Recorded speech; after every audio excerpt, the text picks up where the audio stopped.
How does that feel? Asking myself. You talking to yourself or answering your own questions? Feels good. Feels good. What movie did we watch with? Dude, there's this great movie on Prime with Jamie Foxx. He's like a lawyer. He's like a black. Obviously, he's black. Well, he's like this pimped out lawyer / preacher. It's such a good movie. Dang. You gotta check it out. Check it out. Should we get started? You ready, Milan? Whoa, are these warm? No, I don't think they're. Okay. I got it straight from the We open supermarket. it together. Straight from the Cheers. supermarket. So 1, 2, 3. Ready on the mic. On the mic. And then Ready? we'll 1, 2, 3. Yeah. Oh yeah! Yeah. Welcome to Cham Chat with Mike and Chu with special guest Milan in the house. Welcome to the house. Yeehaw. Let me take a second and pour my beer real quick, dude. Same. This is a disaster. Ooh. Zoom in on this real quick, young Jamie. Welcome, Milan. How are you? How was your day? What'd you do today? I'm good. This morning I coached Yeah. 7, 8, and 9, and then ended up here. So Nice. Coach that's Milan. all I've done so far. Coach Milan in the Coach Milan. Cheers. Cheers. Cheers, guys. Cheers, brother. Cheers, Milan. Do you want a glass? Oh, you have a glass of Chardonnay. There we go. So, tell us about yourself. Where are you from? Where did you grow up? All right. Well, I'm from here, from Yeah. Hawaii Kai. Grew up in Hawaii Kai. Born and raised. I went to an all-girls school, La Yeah. Pietra, from 7th grade to 12th grade. How was that? How do you think that affected you for the rest of your life? All girls school versus like getting that social dynamic where you get the boys and the The girls. dating life. You know? It's like I feel like high school is kind of Yeah. important. Ooh, this is gonna be a fun one. Yeah, dude. No, but just specifically your school, like how was that? Like going to an all girls school? Yeah, Your honestly, experience? I feel like most girls say that they hated it and that they just did not have a good time. But Yeah. I think for me, I've always been a very social person, a social butterfly. So the Facts. whole like not having boys in class and whatnot was like never an issue Yeah. for me. I was never like, oh my God, like I'm never going to have a boyfriend or oh Yeah. my gosh, like I'll never know how to act around a boy or anything Yeah. like that. Like literally 7th grade to 12th grade, like the most transformative years pretty much of like Yeah. your young adult life. For sure. I like did not spend around boys in school. So when I Really? went to college, it was like the first boy that I ever had in class. I was like, oh my gosh, like this is kind of What's weird. he doing here? Yeah, like what? Like Get this guy out of here. you have a brain, like but growing up. Oh, guys are dumb. Damn, that is- That's what basically guys are dumb, yeah, right? we That's what- definitely No, agree with that. We no. definitely agree with that. But hey, so all girl high school. But you growing up in Hawaii, I feel like it's such a small community. You're probably around boys a lot, even though Yeah. throughout those 4 years, right? yeah. And I played baseball until I was like 12 years old. Baseball or softball? Yeah, with the boys. No, baseball with the boys. shit. So I had guy friends. Like I've had guy friends since I started playing baseball. I was involved with a lot of sports. I was a swimmer, baseball player. So I was around guys in my extracurricular activities. So it was never Yeah. like weird going to an all girls school for me. If But anything, were you interested at like dating life?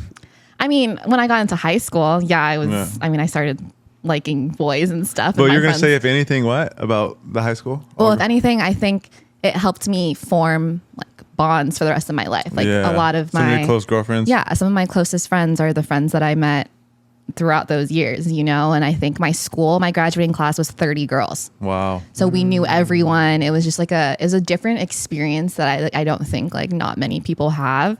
So going into college, I was like, this is the most people I've ever had in a class. Like your teacher doesn't even know your name. So that was probably like a point for me where I kind of had to learn and transition into something new, but I've always been so comfortable like just in a small setting of women, Yeah. if that makes sense. How was it moving off the island, going to college on the mainland? That's Oh, probably so nuts for you. So fun. So fun. I had a blast. I always knew that I was going to go to college. It was like instilled in my brain, like Asian moms, like Yeah. there's no way I was not going to go to college and there's no way I wasn't going to stay here. Yeah. So I went to college in California. I went to Chapman University. It's like a mid-sized school in Orange County, California. So it was Sick spot. a sick spot and it Yeah. was so much fun. I think for me, the hardest part was I was around just like really rich, spoiled people. Yeah. And like, you know, like the tall, like model looking white girls and stuff. So like when I'm there, like everyone's just like, oh, she's Mexican. You know? Like, oh, she's brown, she's Mexican, obviously, you know? California, brown girl, Mexican. So you thought Barbie and Ken kind of fully Barbie Ken vibes. Everyone was like a big part of our population was in Greek life. So like sororities and fraternities, and I was just not about that life. Like I mean, like you know me, like I'm not gonna pay. And no offense to anyone that has, but I just know myself. And go through all the hazing and everything. Yeah, like I'm such a feisty person that like I probably wouldn't even make it through the whole recruitment process without trying, like wanting to like kill someone. Yeah. So. Speaking of killing someone, did you when you're in high school or like when you're younger, did you ever get into a fight? No. Never? No, I've gotten to like verbal confrontations, but I've never gone into fist fights or anything like that. I guess the closest is like my sister or something, but nothing. So how is that actually doing the smoker? Like never experiencing that kind of because like honestly, I feel like when you're new to fighting, it is like a certain level of trauma. You know what I mean? Like a real scrap is like a certain little level of you're putting yourself in that. It's like, you know, it's control, not control trauma, but it's like you choosing to go through it, right? Yeah. But it's like very quick, very violent, very like high nerves, especially at the smokers, right? Yeah. So let's explain what a smoker is. Yeah, let's talk about a smoker because I don't know honestly what this thing smoker is called. Do you want to go ahead, Milan? Tell them what a smoker is. Okay. Well, basically, the way I describe it to people is, at least our smoker seems like so underground Fight Club kind of vibes. Yeah. Like you show up, you don't really know who you're fighting. Nope. I mean, you kind of just show up in the ring. Whoever shows up there, they pair you up. Make sure it's semi-fair. And then you fight. It's 3 rounds. I think it was 2 minutes or something like that. Like at least they differ from like, you know, the greener people, like a minute and a half. You know, if you're more advanced, 2 minutes. But I think the cap is pretty much 2 minutes for the smokers. Yeah. Yeah. That was funny though, because I came in there thinking it was a minute and a half. And then they're like, nope, 2 minute rounds. And I was like, oh my God, no. In a fight, 30 seconds matters. You know what I mean? Yeah. And you were training for this? Yeah. Yeah, definitely. I mean, it kind of just happened. Like I was boxing for a year and then the smoker was coming up. And then I was like, okay, I guess I'll do the smoker. Like I've always wanted to. I went to the first one and I was like, whoa, I want to do this. Like this looks like so much fun. Like I want to just at least try and do something once, you know, and just see what it's like. Yeah. So the moment they announced when the next smoker was going to be, I was like, okay, I'm going to do it. So I was training pretty hard. I would say. You're already a coach at that point, right? Yeah. I was already a coach. So that's also kind of why. I was going to say, did you feel any pressure to do it as a coach? Yeah. For sure. I felt like personally for myself, like how am I gonna coach, you know, and I've never fought before or even stepped in the ring. So I think it was something that like I wanted to prove to myself too that I could do, you know. Wow. Run me the nerves or that you went through because as obviously I know how it feels when you're training and it's 6 months out, then 3 months out. But you had a pretty good, you had like a couple like months to prepare, right? Like you knew kind of like who you were fighting roughly, and you had like a couple months like to do a little camp. Yeah, but it was getting closer. What were you going through? Run me the emotions you're going through as the date came up closer and closer. Yeah, I am naturally an overthinker. So I overthink everything. What are we going to talk about today on the pod? I'm like, hello? She's like, hey, Mike, what are we going to talk on the pod? Dang, you're going to expose me like that? Just expose me. Well, you are on camera. I felt like you were just overthinking, but that's part of who you are. Embrace it. Yeah, I had to make sure I was mentally prepared. I like to be prepared when I come into things. Yeah. But like yes, smoker. I am an overthinker for sure. Yeah. And the nerves, I don't think it hit me really until the day of. Really? When not like the week of, not like fight week? No, because I was just like, okay, like I did everything that I could, you know, and like I tried my best. I think I think I'll do fine, you know, at the end of the day, like I stepped in there. No one can say shit because like the people that usually talk shit are the people that have never stepped in the ring before. Yeah. So I kind of went in with that mentality. But the day of when like I saw my opponent in person and then like the vibes were like the vibes were high. The adrenaline was like through the roof. And then as like the first flight went on, I was like, okay. Your heart's beating, right? Yeah. Then the second flight. Your time's coming. Yeah. And they saved me for like the co-mains. I was the second to last. Yeah. So it was like a build-up for sure. And then obviously more people are coming. More people are coming as more of the fights. It was packed. And we should cut in some photos. But yeah, as it got closer to mine, I was like, oh my God, I thought I was going to throw up. I actually thought I was like, wow, from throw nerves. Up from nerves. Or that, or like I have to. What did you eat that day? And like, what was your like? Because you wake up probably like 7, 8, 9 somewhere in there, and like you're not fighting till like 5, 6, 7 p.m. Yeah. So how was that? Like, what did you eat that day? So the night before, I had a Whole Foods burrito. The night before? Yeah. Okay. Carb up real quick. And then I think that morning I was kind of confused because I was like, I don't want to eat so much, and then like, what if I do like have to like use the bathroom or something? I just like, I was fine. So I think I ate an apple and peanut butter. Wow. Yeah. Smart choice. Yeah. Apples and peanut butter. And then I was that's like a lot of hours between like waking up and. Yeah. And fighting. Then I think I don't remember. I think I had maybe like rice and eggs or something. Oh, okay. Yeah. Good. Yeah. It wasn't. So you were saying that you felt right before the bout, you felt like really nervous in your stomach. I was going to throw up. That was the first time. So nauseated. And I kept going to the bathroom because I was like, oh my God, like if I'm going to throw up, like let's just do it now, but the moment I stepped in the ring, everything gone. Yeah. All of it was gone. I was like I was locked in. Nice. Like, okay, let's go. Let's do this. Like fight or flight, huh? Oh, for sure. It was obviously the adrenaline. Like I remember one thing I told you, like I tell a lot of people this is like, I think I had told you, just be in the moment. Yeah. Like live in this moment, own this moment. Don't think about after. Don't think about the past. Yeah. But just like be in the moment, Yeah. I think that's so important. I think the hard part for me that I was constantly overthinking was like how many people are going to be there. Like my friends, so many of my really good friends were there. My church friends were there. My boyfriend flew in. Like my parents were there. All the gym fam. So everyone was like, everyone that is so important in my life pretty much was there. And I was like, God, I can't lose. Like I can't lose in front of everyone. It would have been okay if I did, obviously. But like for me, it would have been better if I won, of course. Yeah, of course. Dude, that was such a fun night, dude. The Kahala, we won that one, dude. Yeah. I remember the fireworks went off at the end and we were just like, That's the first smoker. That was the first one. The first what? That was the smoker, Ben Smoker.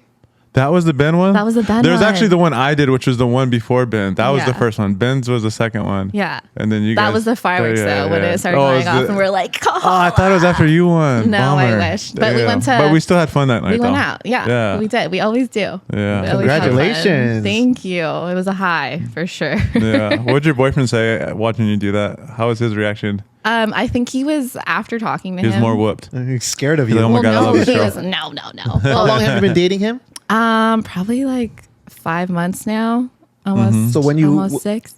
We've known each other for like a while. Oh, so you guys weren't boyfriend? Yeah, we were really good friends for like 3 years, and then we started dating. Oh. So what did he say after the fight?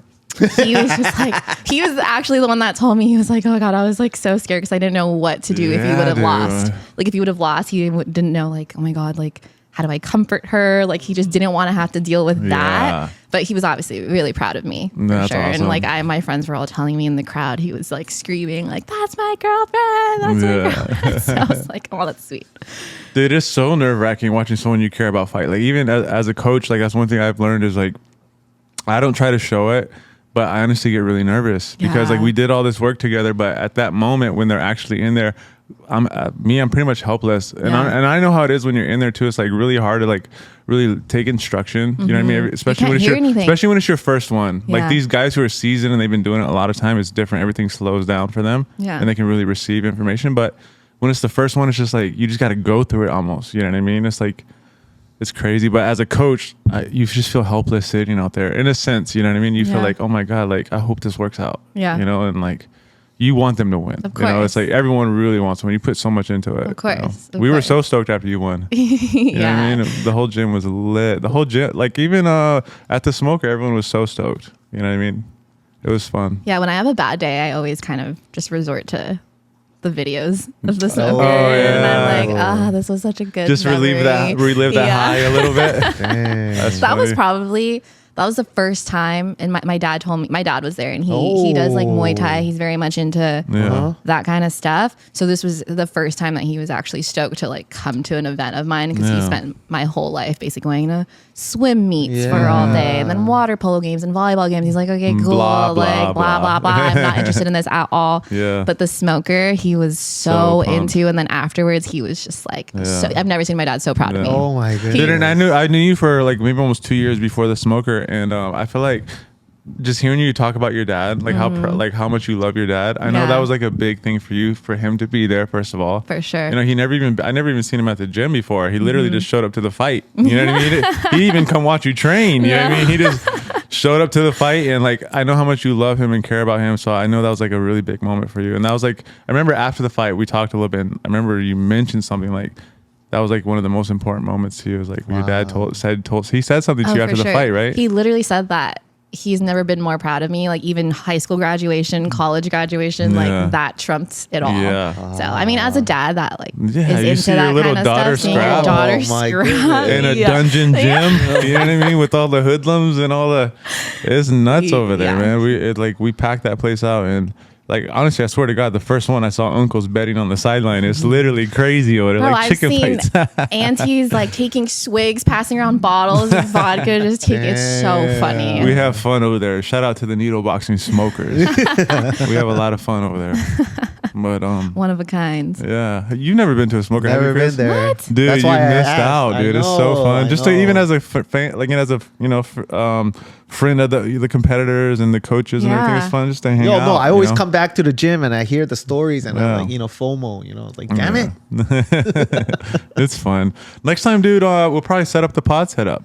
Ooh, let's get some of these other coaches in there coaching the kids. You coach some of the fighters. Dylan coaches some of the fighters, and we'll set up the pod where we just interview everybody right after. Oh yeah, you know what I mean? Right after they come to the ring. That's a good idea. They sit in, and you can sit in the ring. And do it. Oh, I was thinking outside of the ring, because they're gonna fight in the ring, right? Well, you're gonna do it afterwards, right? No, I was thinking we're set. Yeah, like we're set up outside something, and then they come over to the booth and talk to us for a bit, and then the next bout. Okay, that's good. I like that. What do you think, Do Chris? your idea thing. Oh, here we go. I have an idea, guys. For sure. Great idea. How was it when you first came through the doors of the boxing gym? What made you want to start boxing, and how'd you start your boxing journey, actually? Yeah. So I was already working out a lot. I was going to F45 and stuff, and then I would always drive home and see the Nito Boxing sign. The Ruka logo. The Ruka logo. I know you're all hype beast on your Ruka. No, my gosh, no, I'm not. But actually, I just got this from Ruka. Hey, see what I'm saying? I didn't even know Ruka made shit like that. Like, damn. Yeah, same here. But yeah, I was going through a really hard time. I was in like a horrible relationship, and that's usually how it goes. Sounds familiar. That's usually how it goes. I was just getting so much anxiety, and like I just would do anything to really not be in the house, you know? So I just was like, okay, like what can I do? What's something new? I was getting bored of what I was doing at 45. I was like, okay, like I just want to like spice it up a little bit. Yeah. You know, it's like I want to hit shit. Some like I got some anger, like I need to let out.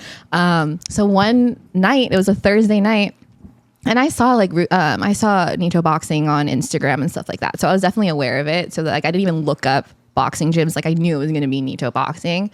So I just pulled up one night on I just pulled up one night on a Thursday, and that's when like Thursdays were like all of the fighters. Like I don't know, at that point like Anu was just like all of the fighters would show up on Thursdays, and I'm like, yo, what the fuck? Like I'm late Thursday, right? Thursday, yeah, like 7. I think it was like a 6 o'clock or something like that. I rolled up and I opened the door, and just like grown big men just like hitting the bag and grunting, and like I'm like okay, I can't turn around, you know, like don't like just wait. So when you saw the online perception of Nito Boxing, at least the call location, what'd you expect to see when you walked in? Because you were shocked by the grown men grunting. Yeah, because right? I expected to see like a good amount of chicks, honestly, you know, just like the influencer vibe. We like to post our influencers. Shout out to our influencers. Yes. And like a mixed group of people, you know, but I wasn't expecting it to be like fighting, you know, or like just like people that actually really know what they're doing. There's a couple pros in the room. Yeah, there were literally pros. And like now when I look back on it now, I don't remember exactly who was there, but like they actually are fighters. Yeah. So I was a little intimidated. Because I do remember you, the first time you kind of started boxing, right? But you noticed that each days are different, right? Yeah. Morning crew. Yeah, it's all, you get all kinds of people. Right. Yeah. So when you first came, what was a Thursday night. Thursday night crew. And Thursday night crew is different than every other night. Yeah. For sure. So at least back then. Yeah. But yeah, I was more of a morning girl, I guess you could say. I would usually go in the mornings. But now it's just whenever I want to go. You know, I'll go mornings, nights. I'll do. So when was your next class after? Was it the morning class? I feel like it was a Saturday. I think it was a Saturday, and that's when I met Mike. Okay. Yeah, he was on the. That's like right, because I feel like that was right after. If we look at the timeline, that was like right after we set up the bike and the weights and all this. And we kind of rearranged the gym, and like Anu put a lot of money into it with all that Hawaii fight gear stuff, the weights, the bikes, and everything. So yeah, that was right around that time. Yeah, it seems like so long ago, but it honestly wasn't that long ago. Really? Yeah. How long ago was that? That was last year. Yeah. Wow. My year boxing anniversary was the week before the smoker. That's right. I remember you said that.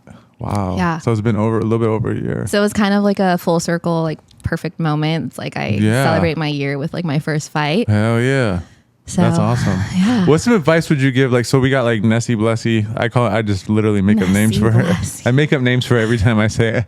But what advice would you give her? Because she wants to do a smoker for her first like time jumping in there. Like, what advice would you give someone who wants to try a smoker? For the very first time. First time. That's first time. You just started training like around the same situation you were in. Yeah, exactly. I mean, it's so easier said than done, but like, don't think, just do it. You know, no one's going to. Literally, you have to just get in your mind that no one can say shit about you getting into that ring, because what happens in that ring, like, they're not doing it. They don't know what it's like. They probably have never stepped foot in a ring before. They probably never even gotten punched in the face. You know? So I would say, like, definitely train hard, like go to training, go to sparring for sure. I think is so important, because I think the first time that I actually truly sparred with headgear on, mouthpiece, like, I got lit up. Like, I got rocked, and I was wheezing for air. It was gas. Like, it was me and Angie. Yeah. That was the first time. I remember that day, Yeah, and I honestly was like, this is so crazy. Like, why am I doing this? Yeah. You know, because we kind of like were lighting each other up, but there was emotion involved. Yeah. So it was like the first time I got really punched in the face and it actually hurt, like, I got pissed. And then when you get pissed, you're just like, I'm going in, you know, and then you just have to control the chaos. And that was the first time that I learned that. Yeah. So going forward, I was like, okay, I need to work on my cardio, you know? So I don't want to get gassed. That's like the last thing. At least if I'm like taking cracks or something, if I'm like getting punched or whatever, like if I can hang in there and like out gas someone or like, you know, make them gassed, then at least like I can make it through the fight. So it's like, I'm not trying to get knocked out. Right. Like that. I don't want that. So I really focused a lot on cardio too. So I was going at 45. I was doing multiple days at the gym. I was going to sparring. I was going on runs at the beach. So I was just like doing everything that I could. I was focusing on eating healthy. I was trying not to drink alcohol as much. I remember I put I was like, don't drink, remember? Yeah. And then we'd take her out and then I'd be like, are you drinking? I'm like, what? But then they're over here thinking that like, it's not like I drink a lot anyways. Like, I'm allergic to alcohol, so I just get super red. Yeah. But it was like in a real fight, training, like a training camp, like you're not drinking, you know, at all. So I was trying to treat it as serious as possible because. And that's why we were proud of you. Honestly, I remember, let's replay this a little bit. Now that I think about it, it's like I would say the last couple of weeks before the smoker, people were like, oh, Milan's not taking it so serious. Remember? Because you started pulling back on your training a little bit. But then I was like, yeah, you're right. She's not. But then I remember I had a moment where I thought, I was like, wait, but she's been sparring for like 2 months already. Like, she's actually ahead of schedule. Yeah. So the fact that you tapered off towards the end was like, it was fine. You know what I mean? It was obviously you won, it worked. But what I'm trying to say is like, you started so ahead, like you knew that you were going to do the smoker, you committed to it, and you were ahead of all your shit. You're ahead of your fitness. You're ahead of your diet. You're ahead of your conditioning.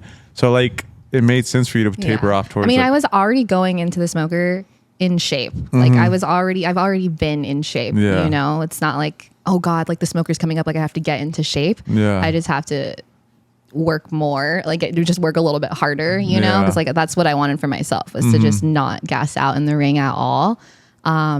But yeah, I mean, I usually don't run. I hate running. So like that's something that I had to force myself to do. Eating well is just always kind of difficult whenever you're like going out and stuff, and like family dinners. We're always going out to dinner, and that was hard. But I think like the 2 weeks before, and I think when you talk to me about that, like, hey, like I don't think you're really, you know, taking it seriously, or like some people don't think you are. I was like, oh fuck, like, dude, I don't want people to think that, you know. But I also just had to listen to my body. That's so important, because I was like starting to feel hurt, like my shoulders started hurting. Yes, and I was like, okay, like I can't, like, if I want to do the smoker, like I need to chill, you know? So then I started focusing a lot on recovery. Like throughout that 2 months too, we were going to Studio 7. Shout out Studio 7. Studio 7, shout out. Yeah, if you don't know what that is, it's recovery center. Yeah. They have cold plunges and saunas and stuff. So like I was really focusing on that and just like recovering, because when you work out that much or when you're training, like recovery is just as important. So I was like, I've heard some high level people say it's like a 1-to-1 ratio. Like if you spend an hour training, you need an hour recovery. Yeah. You know? Yeah. It's not like I stretch or anything like that too. Yeah. So just like sitting in a cold plunge just felt amazing after just like getting absolutely licked in sparring by Ben, you know? So when you were sparring and you were training for all this, did you ever feel your body shot? Did you ever? What was the feeling of the first body shot you ever felt? First body shot was Adam. Adam gave you the first body shot. Yeah, he does not hold back. He gets into his zone and then he forgets that it's me, and then he'll just throw. But that was the first one, and he was even like, "Oh shit!" Like, what happened? What did it feel like? I'm so sorry. I was just like, dude, like it. Was it what kind of what shot was it? It kind of just. It was just like right here. Was it a straight or a liver shot? It was a straight. Yeah. Yeah, and I just like, it definitely like took the wind out of me. But then I was able to bounce back for sure, but it hurt, you know, and I was like, I don't want that again, like that. Yeah. Was that the worst body shot you ever felt? Yeah, I would say so. It's not like it's not like I'm like this experienced fighter, right? Yeah. So it's like all the shots that I took during the smoker, I don't really remember what it felt like, because the adrenaline was so high. Yeah. Like the next day, like I was. And she never really landed anything big on you. Yeah, nothing like. Because if she would have landed something big, you would remember. Of course. Yeah. Your defense was amazing. Your movement, everything looked good. You know what I mean? Spamming in the right hand. You know what I mean? It was great. I've never thrown so many right hands in my whole, and like even till this day, like I'll look at the video and I'm like, this is so funny. Thank you so much. That's so funny. Yeah. Enough about fighting though. Tell us about some of your other hobbies and interests. Like what else are you up to? Yeah. I think I'm like a pretty busy gal. I guess. You are. That's what I'm asking. I always have things to do. I'm very involved with my church, the house established. So Mondays, I call it like Milan Mondays because I coach in the morning. So 7, 8, and 9. And then at nights, I have a women's group at my house where we just... Yeah, it's like a safe place for women. We talk about God and like whatever is going on in our life. Does anyone parlay both? Do they go to Milan Monday boxing, then Milan Monday Bible study? Yes, for sure. Yeah, shout out to that group. Yep. They're getting fully charged up. It's a whole day with me, honestly. But yeah, that helps me for sure. I think like my getting into my church community and really diving into that has like definitely been a huge transformation for me in my life. Like when I look back on what I was doing, like before I joined. Did you grow up in church? I grew up in church. I went to New Hope as a kid, and then like sports and stuff started happening. So then we became like seasonal churchgoers, you know, like Easter, Christmas, and then. Around what age did you guys switch to the seasonal routine? Ooh, I would say probably when I was like a teenager, 13, 12, when something like that. Sports. Yeah. When sports just got more serious. But before that, you were going in multiple times a week, or how was that? No, before that, I was just Sundays. Sunday. Yeah, and we were always late to church, so I didn't get to go to like the kids area. Like I just had to like sit with my parents, so it was boring. Like it's not like I had a relationship with God and I would pray and stuff, but it was never like, it was just the typical like getting dragged to church. Did you like the Worship's music? always been my favorite part. Yeah, that's my favorite because I love karaoke too, and like I grew up going to karaoke with my family as well. We had like a karaoke machine at home, so worship was like my favorite part, and then. Anything between that, I was like, I'm bored. Like, as a kid. Which was the New Hope right here in town in Kakako? This is the one in Farrington. Oh, Farrington. At the time. Yeah, I don't know if they still have it at Farrington. But yeah, and then I just kind of wavered in my faith, I guess you could say. High school came around, college is usually what happens. And then I moved home from New York. I was living in New York City after I graduated from college. And then big bad COVID happened. I moved home.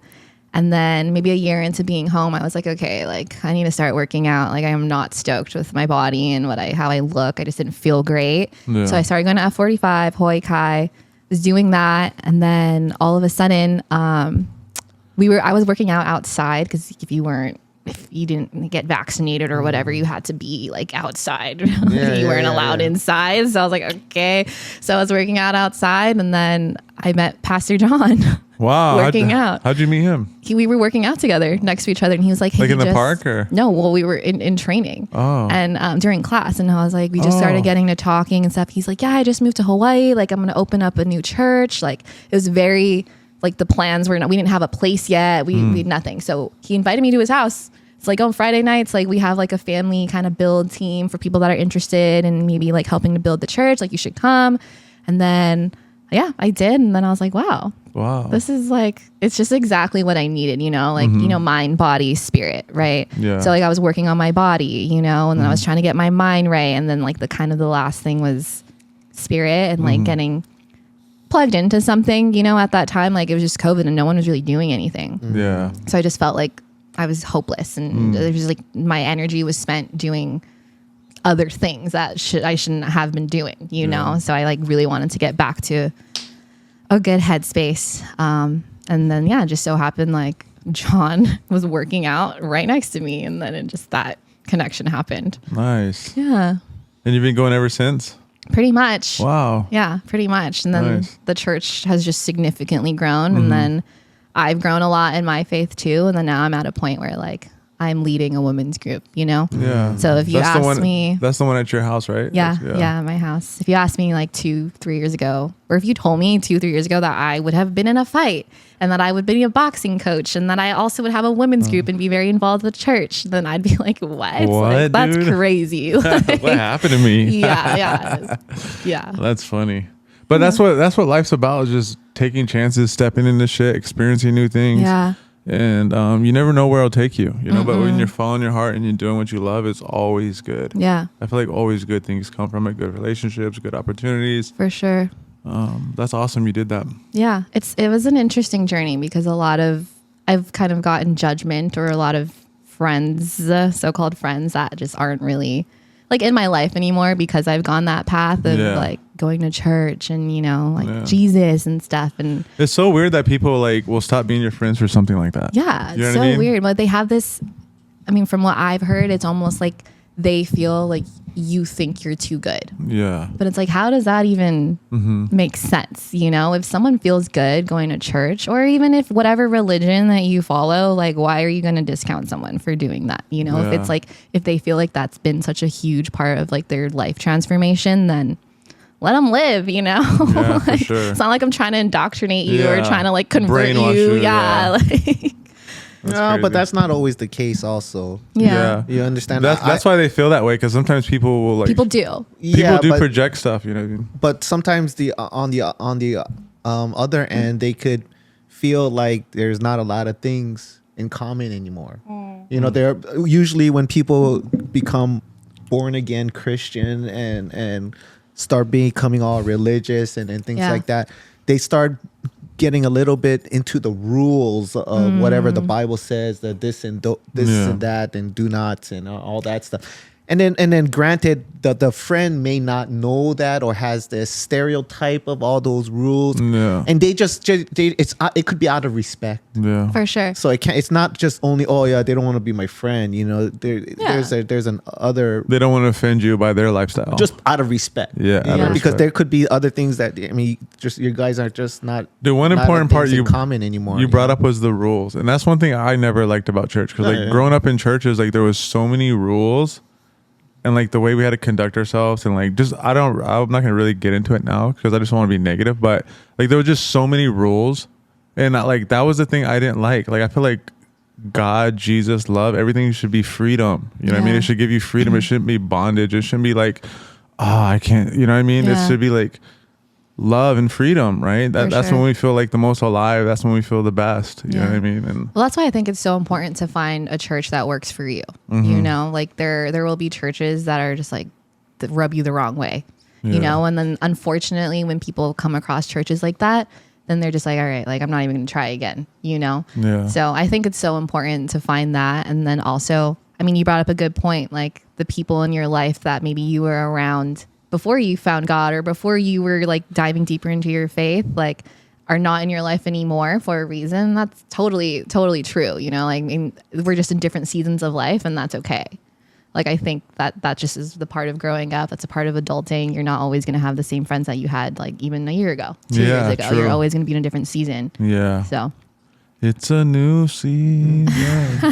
Even boyfriends and girlfriends. The one thing. Oh.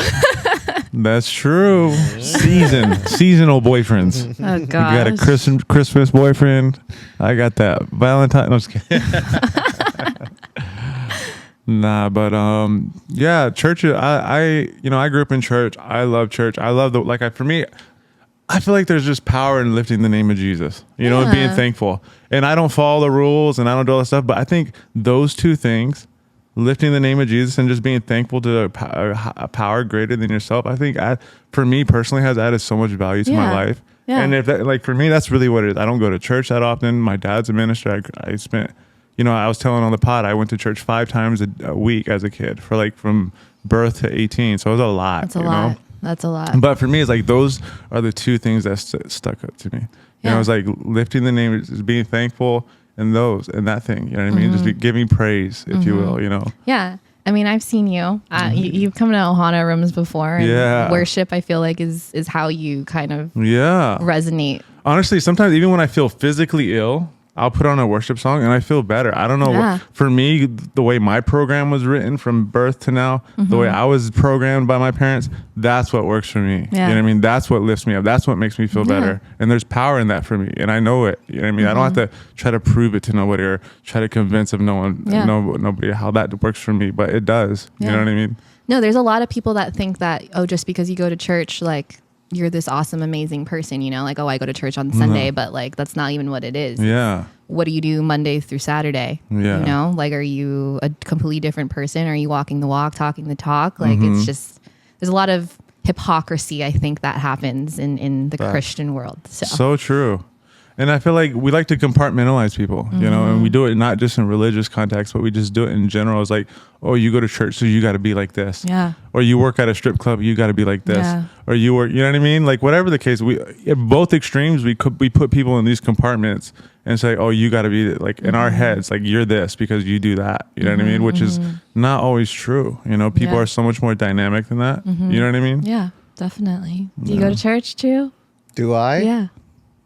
Currently, no. Oh, good. The house established. THE, Waimanalo. But when it comes to religion and when it comes to spitting out Bible verses and things like that, you know, I feel like I can hold my own. How is that? How could you hold your own? How do you know that much stuff about it? Oh, yeah. So I went to a Seventh-day Adventist school all my life. All my life since kindergarten. Wow. Yeah. So you know, when you go that's to that's a religion, school, Seventh-day Adventist. Yes. That's a certain church group. So once you're always in that kind of church environment, you're because it's a private school, you do learn whatever classes that they put into the curriculum. So what I'm saying is, I've been through all that. I've dated the church peoples and you know, you name it, I can call it whatever. Yeah. A club, a business, a frat, you know, a hangout, you know, you can manipulate. There's good and bad. You can learn things, but all I'm saying is, once again, it's the individual because it's a house of sinners. You understand? They're all sinners. Yeah. Right?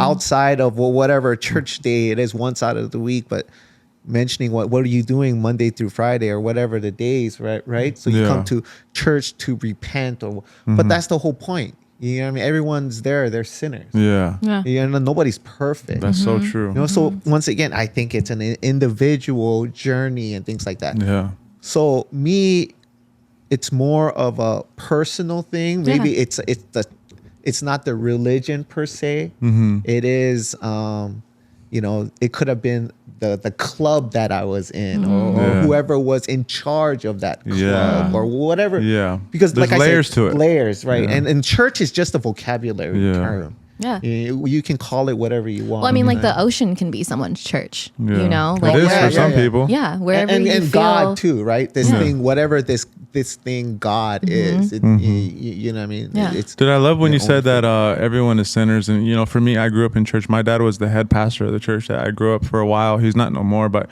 he's still minister though. But I got to see the back end of the church, the books, the numbers, the money, the other ministers, the reverends, the behind the scenes, if you would, like the Pastor John perspective. I was like a kid sitting back in that perspective.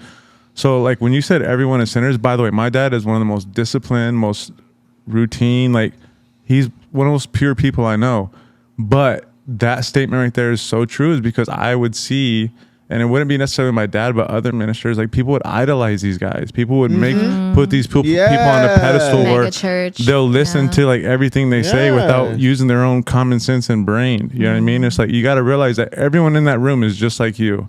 Just because they're talking down to you or preaching to you or sharing something with you, they're not better than you. Yeah. Exactly. They're not necessarily more enlightened than you. They're just in a different chapter than you. They're further down the journey than you. Yeah?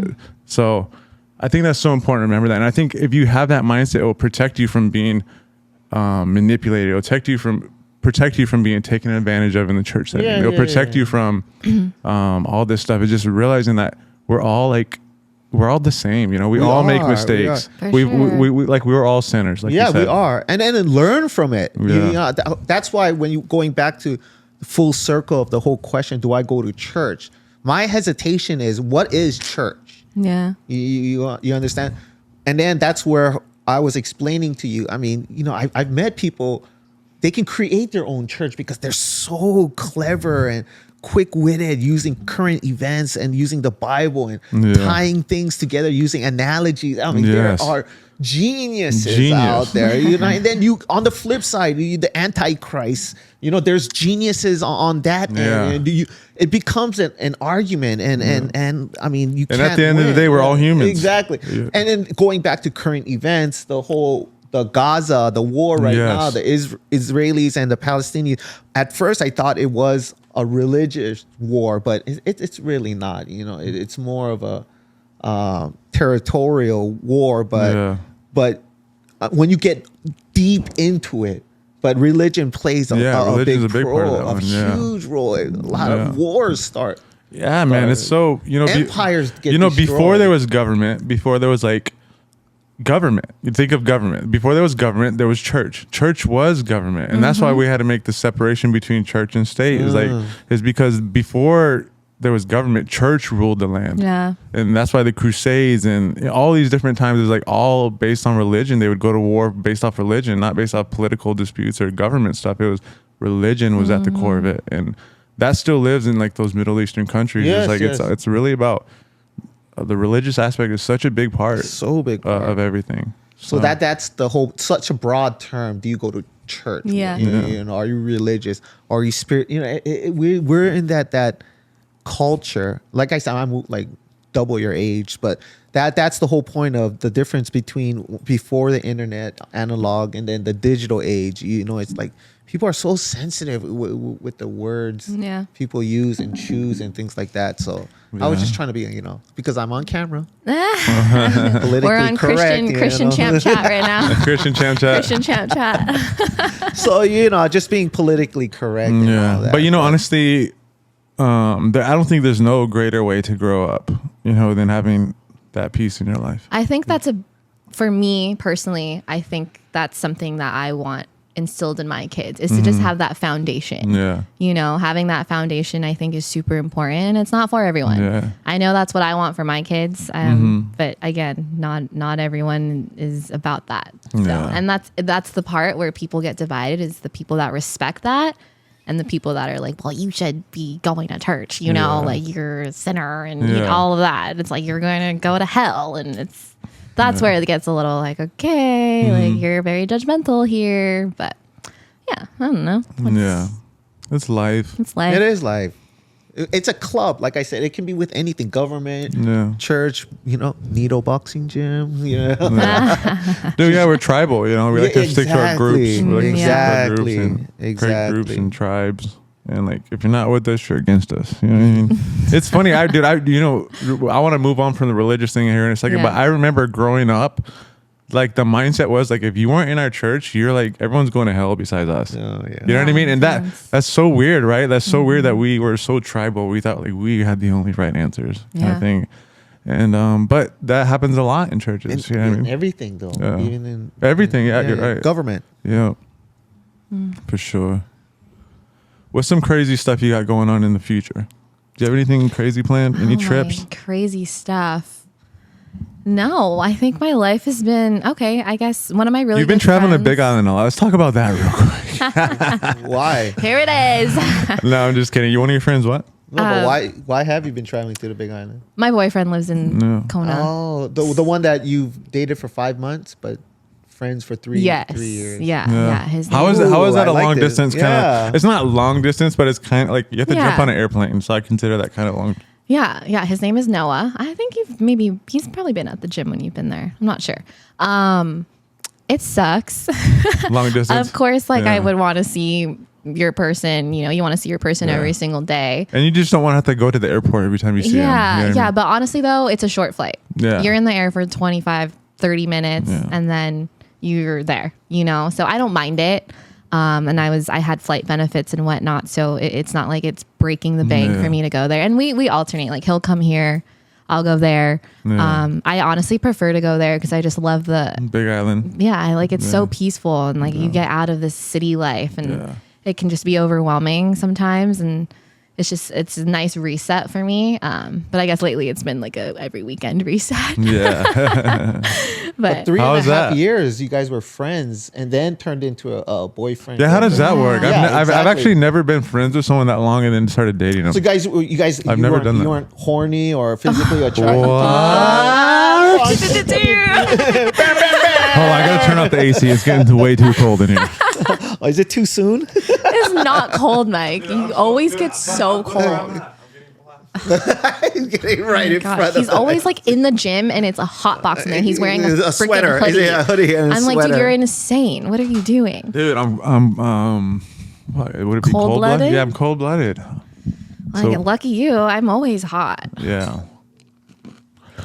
Dude, that's important to be on the same temperature vibe as your significant other. Because like one person's hot, one person's cold, but it's like, I'm glad Jamie's so like chill with it. Is she chill with it? No, she's chill with it. Like if I'm like, oh, I'm cold, she'll accommodate. If I'm hot, she'll accommodate. But girl, it's a keeper. Keeper for sure. Keeper.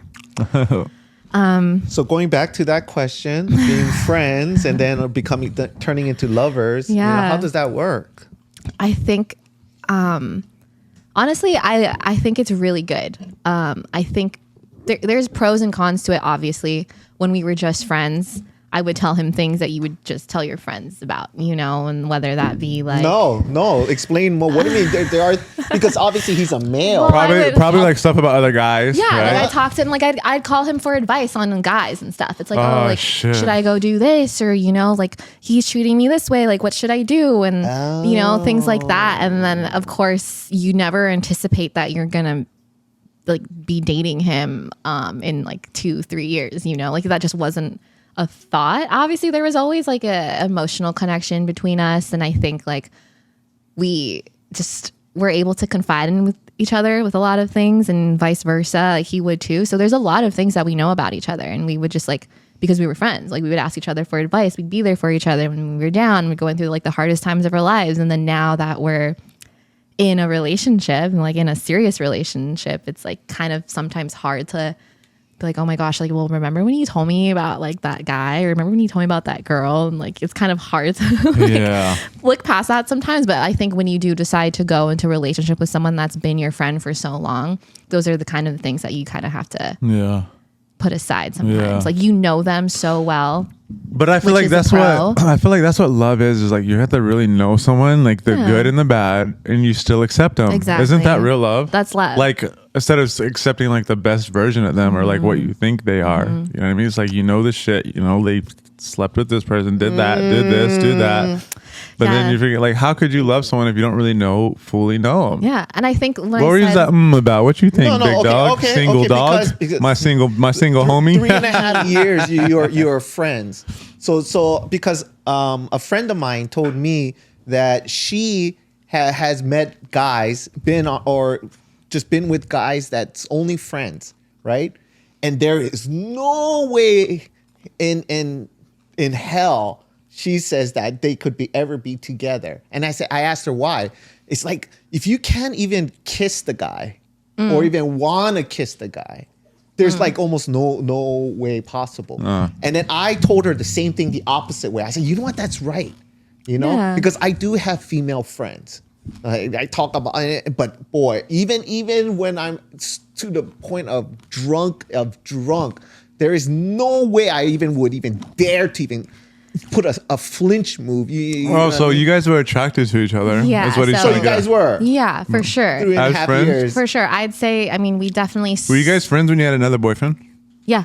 Oh. Yeah, we were friends. I think he was a big part of like helping me kind of translate my emotions that were happening in that relationship and like what I should... I went to him for advice a lot and vice versa too. We both were in toxic relationships.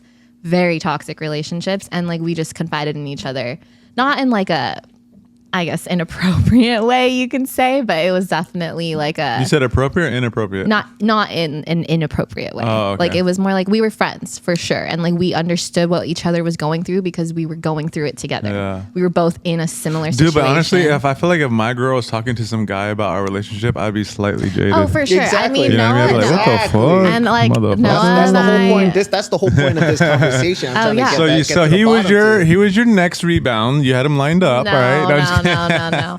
So I mean, if we're gonna be real honest here, I guess this is going on. I mean, if they listen to us for 52 minutes, they deserve to hear this part. Yes, that's true. Has it been 52 minutes? Wow.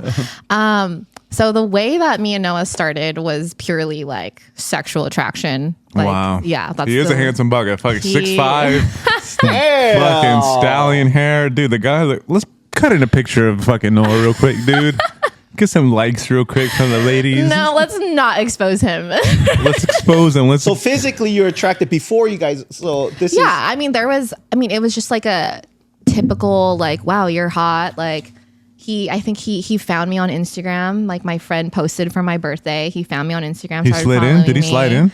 I don't remember who slid in first. I think I maybe posted like like me going surfing or something. And then like it just started from there because he likes to surf.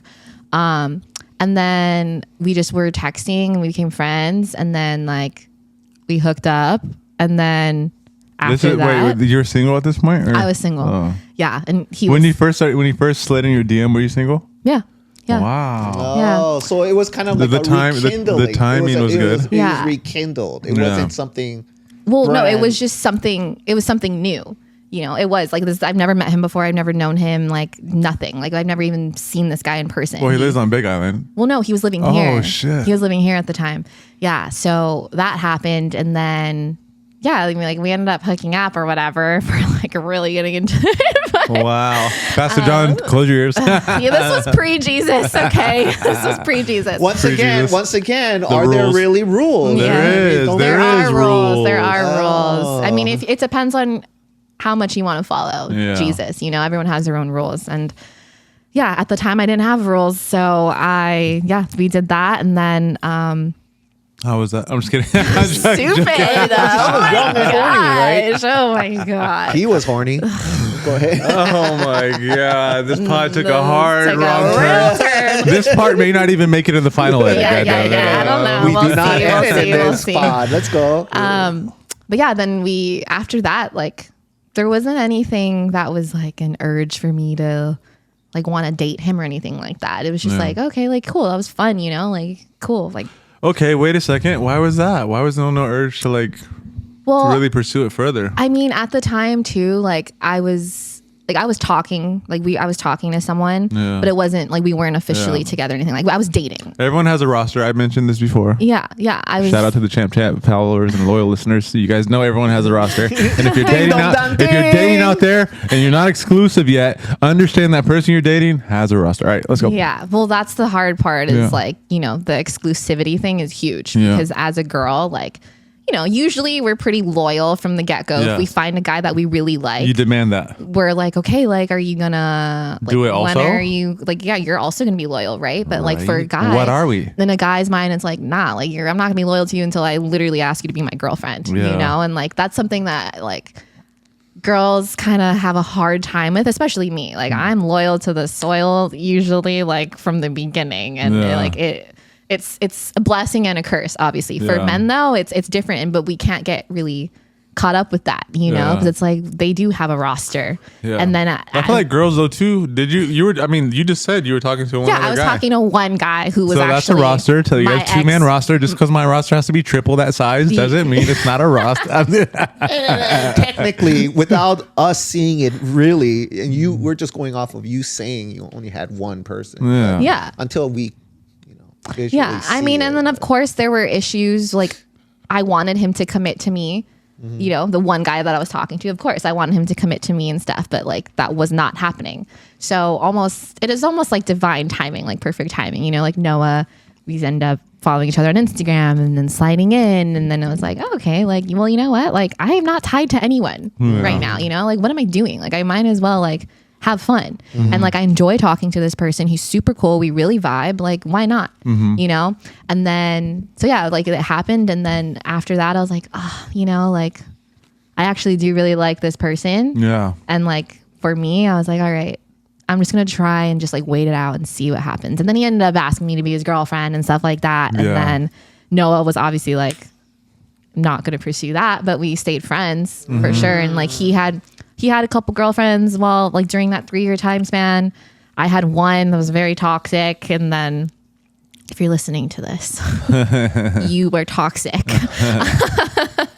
But yeah. And then I think finally after those 3 years, it was like, all right, Noah, like this is our time. I shot my shot 100%. I'll admit that until the end of me. But I was like, listen, if it's not now, it's never, you know? And like, we obviously vibe together. We really get along. Like we're attracted to each other. Like we both love Jesus. Like there's a lot of things there's a lot of the common stuff that makes it work. It makes sense. So it was almost like, why wouldn't we try it out? And then of course he was like, okay, yeah, let's try it out. And then we went through the try it out phase, and then it just grew like a lot more, and it got a lot heavier, got a lot more serious, and then now we're here. So honestly, I've known you before you were dating him officially, and like I've seen how your relationship has grown, and I'm really proud of you. That's really cool. You know, like it takes, you know, as you know, and everyone knows who's been in a relationship, it takes work. It takes so sacrifices. Much work. It takes taking the back seat. It takes humbling yourself. It takes so much little stuff. And it sounds like, oh my God, it sounds like I'm saying a lot, but it's just what it takes. Like even if me and Chris are really good friends. If we hung out every day, we'd fight about something eventually. You know what I mean? It's just like relationships you have to put in the work. You have to be willing to compromise. You have to be willing to take the back seat sometimes. And you know what I mean? For sure. And I think for us too, the hardest thing that I've had to learn is coming from a relationship where like they just didn't care, you know, at all. They didn't care to put in that work. They didn't care to put in the work. They didn't care about me at the end of the day, you know, like they didn't care where I was. They were never like asking about that kind of stuff or like, how was my day, versus like going into a relationship with my boyfriend now. It's like, I have to communicate. Like he expects that communication from me. And it's like, that's something I was not used to, you know? How are you handling that? Because sometimes I feel like when my girlfriends try to over communicate with me, it irks me. Well, that's just me personally. Like I just like to I like to communicate when we're in person, but when we're not, it's just like, you know, we're doing our thing, you know, but when we're back, that's what I was used to. I was used to the bare minimum communication, and I was used to that. It doesn't mean I liked it, but I got so used to that that was just like my life, you know? And then coming into my relationship now, like he prefers to lots of texts, lots of calls, like over communicated versus under communicated. There's no problem with over communicating versus under communicating, you know? And that's kind of something that I had to learn. So, and of course too, when you throw distance into it, like that makes it harder. Communication's so important. That's like the most important part, because if there's no communication, there's no trust. Yeah. You know? So that's something that we've kind of had to work through and that we still work through. Like, do you think that's true? If there's no communication, there's no trust? You think you can? I think I can trust someone without communicating like overly. I mean, you have to communicate at least a little bit. Yeah. You know, I agree with that. Would you be cool with your chick like, hey, I'm going out tonight, not hearing from her all night, not hearing from her. You don't know when she got home. You know, in the morning time, you still haven't heard from her. Like, I mean, there's some. I think for me personally, to answer that question, I think for me personally, it depends on the situation. Like, if we were fighting and she did that, or if we're arguing about something, she did that, I'd be like. But if we're like a normal situation and I didn't hear from her till the next morning, I think that's kind of normal. I think it just depends on the person. Yeah. For me, like, I think you're right. Obviously, you're right. I would expect like the communication in that environment, because like you're going out, you know, like it's more like a safety thing too. Well, that's where communication comes into it. He doesn't know, or she doesn't know what you know, like or don't like. So hey, if that ever happens, that's where the whole point of communication is. Hey, I don't like when you da da da da da. It has nothing to do with insecurities. You know, I also don't want to be a nagger and say, where the hell are you, kind of thing. So you talk it out. That's communicating and say, this is what I like and what I don't like. What do you think? And just because I don't like to communicate, like text nonstop, does it? By the way, like I think like our texting is normal, but just because I don't like that doesn't mean she doesn't. Exactly. And I'd be a shitty boyfriend if I didn't consider what she. And that's where compromise comes in. Yeah, and that's what we're talking about. And that's work. Yeah. That's relationships are so much work. Like, it's kind of. It's really crazy, isn't it? It's crazy. You're really waking up. How did our parents do it? Like my parents are still together. Mine are. Yours aren't. Well, they never were. I was one night stand baby.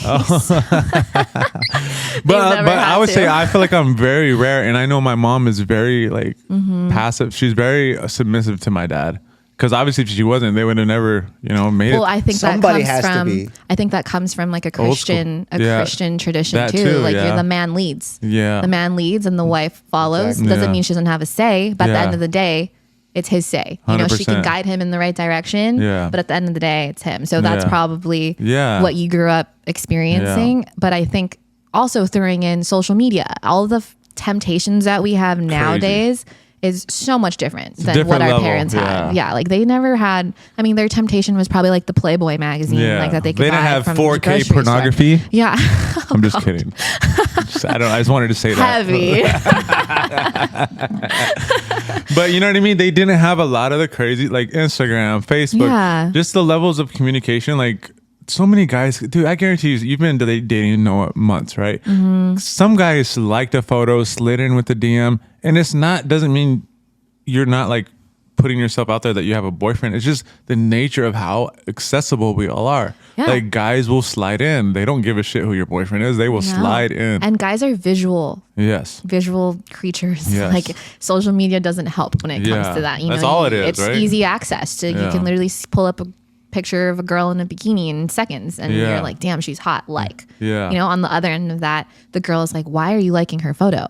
Like, obviously you like her photo. You know, like you like that. So there's so much. It's hard. We live in a world where insecurity is just. How do you handle when your boyfriend gets some likes from some girls, or maybe you see him like a photo? Like, how do you handle that?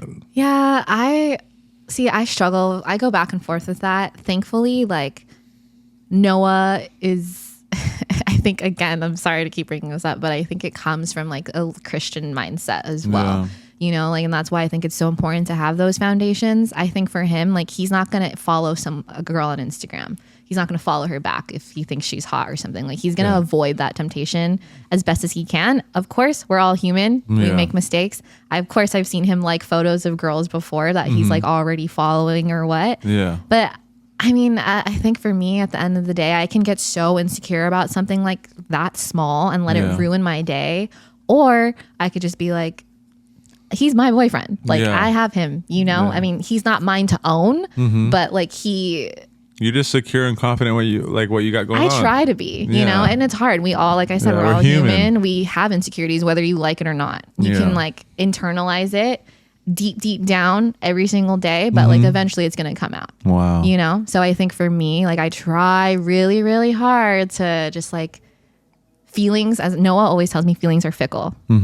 Right? So like the initial feeling that you have is like not necessarily real life. That's not really what is actually happening. So you can easily take things out of context, you know, and it's so easily, and then you go down a freaking spiral, and then you're like, oh my gosh, like he's fucking some bitch, like you just make up this whole scenario in your head.